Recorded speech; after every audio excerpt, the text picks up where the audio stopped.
রাজস্থানের ভাঙ্গার ফোর্ট, যেখানে সূর্যাস্তের পরে ভেতরে কাউকে যেতে দেওয়া হয় না। কিন্তু কেন? আসলে আজ থেকে প্রায় 500 বছর আগে এই রাজস্থানের ভাঙ্গার ফোর্ট ছিল সবথেকে সুন্দর এবং ধন সমৃদ্ধিতে ভরা একটা শহর।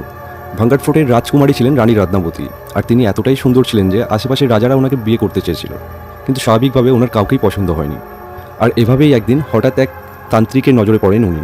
ওই তান্ত্রিক রাজকুমারীকে জাদু করে বশে আনতে গিয়ে একটা পোড়া তেল বা জল দিয়েছিলেন ব্যবহার করার জন্য, কিন্তু রাজকুমারী সেটা বুঝতে পেরে যায় এবং ওই পোড়া তেল বা জলটা ছুঁড়ে ফেলে দেয়। এবং ওই তেল বা জল যে পাথরে পড়ে, ওই পাথরটি ওই সাধু বা তান্ত্রিকের জাদুতে বশীভূত হওয়ায় তান্ত্রিকের দিকে দ্রুত গতিতে এসে পড়ে, আর তান্ত্রিক ওখানেই মারা যায়।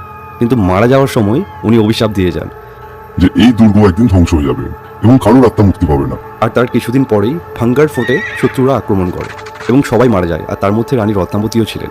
আশেপাশের মানুষরা বলে থাকেন এখানে রাত হলেই নাকি মেয়েদের প্রচুর কান্নার আওয়াজ এবং চিৎকারের আওয়াজ শোনা যায়। পুরো ভিডিও দেখতে হলে চ্যানেলের লং ভিডিওসে গিয়ে দেখুন।